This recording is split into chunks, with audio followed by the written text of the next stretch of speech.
actions. So I have not done this to you. I have not said these things to you. I have not started the fight by saying I'm going to get another room. And I'm not going to sit here and fight about fucking Toronto anymore. Guess what? I let it go. I'm not fucking talking about Toronto.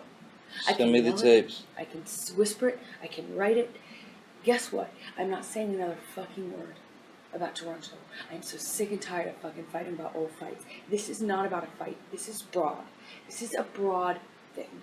And if I'm telling you every single time you get dressed and you fucking split the top of a fight, you never fucking try and work it out, you never fight for me, you never come to me, you never self-calm, you never self-soothe, you're never the one to throw the olive branch. I'm sick and tired of it. It needs to fucking change. And you can go, I can't meet those demands, I can't do it, or you can fucking promise me so I have a modicum of safety, I feel a modicum of respect, a little tiny shit sliver of fucking like, you are in this whether it is good or bad, whether it is good or bad, down and up, lows and highs, tough and easy.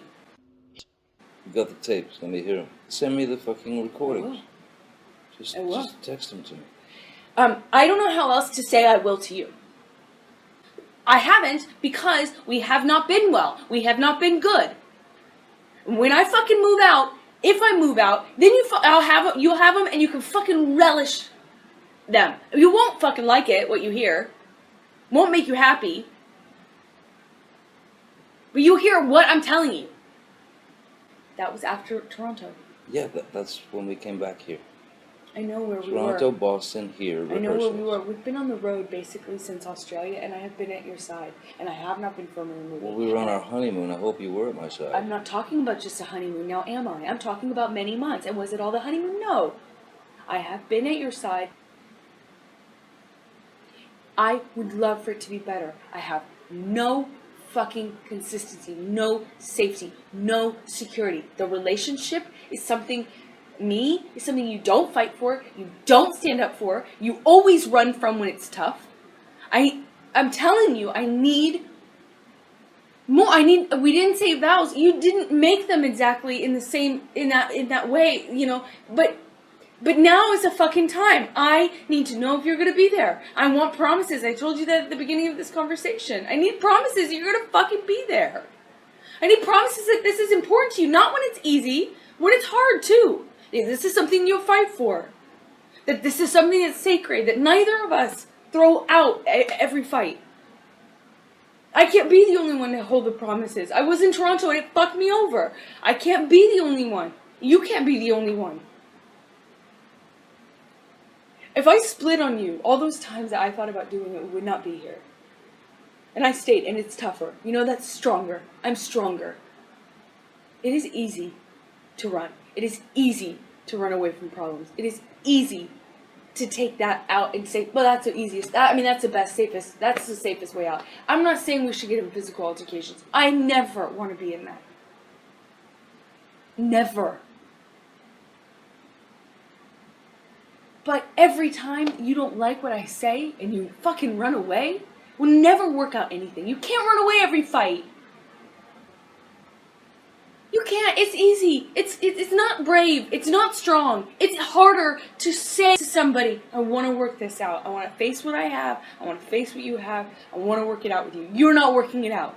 You're running away, and then you make me be the bigger person every single time and come to you and knock on the door and come to this house and say, hey, we're married. It's supposed to be sacred. Calm down. I made you.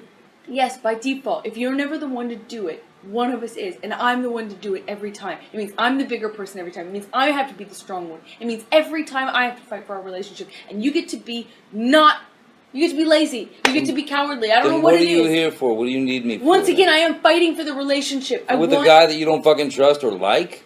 Why? I did not say I didn't like you. I love you. You're my favorite person in the world. I don't see how I remember what I said at the beginning. I'm sorry you feel like you can't imagine it. But I said this to you at the beginning of this conversation. I said, you're my favorite person in the whole world. If you weren't the most magnetic, shiny, beautiful, interesting, dynamic person I had ever met in my life, it would be so easy to walk away from this bratty thing that you do. Untrustworthy. Did you hear what I just said? Yeah. I said I can't trust That's not meaning you're untrustworthy. It means we've created a situation. And I'm telling you what you do to create it too. We've created a situation in which there cannot, trust can't grow.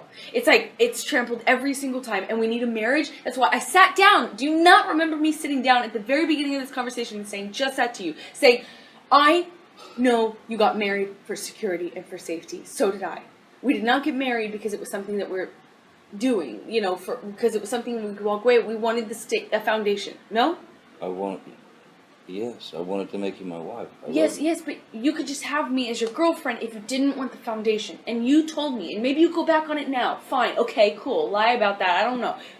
You told me you wanted a foundation. You told me you wanted the security. You wanted the safety. You liked the foundation. At the beginning, you said, I really like having that. It feels safe. So don't argue with me when I say it now. I'm not arguing with you. Oh, yeah, but you had to pick it apart. By saying because I loved you and you're my wife? I wanted you to be my wife? That's picking it apart? No. Then how did I pick it apart? Forget it. I don't want to do this. I don't want to fight about a fight. I want to fight about the semantics. I want to How come when I come up with a point, you can't answer it? You don't want, or suddenly you don't want to answer it? What am I not answering? Because I don't want to fight about this new thing? No, I don't want to. I said you wanted the safety and security, and you stopped me, you interrupted me, and then you said, what? Because because I wanted to have you as my... I didn't interrupt you. You asked me, right? You said, right? I meant you interjected. I meant you said. You said. How about that? See, now, is this better? I answered you. I addressed what you're saying. Now, can we please not fight about that? And I said, because I love you. You said loved.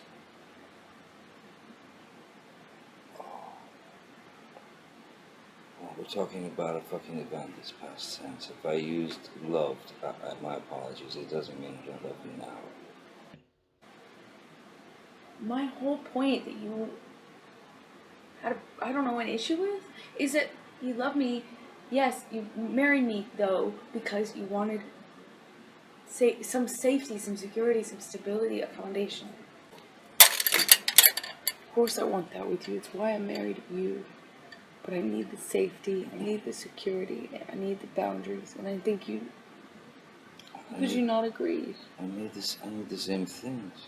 So, But when you start flipping out, and I can't get a word in, and it's manic and angry, well, what the fuck, Amber? I get angry. I'm human. Hey, she gets angry. She yells. She hits him. It's human. Let her be human. Notice who the voice of reason here is, saying that he doesn't want to be there and go through it, and because he just doesn't want to fight, which in turn makes her even more angry.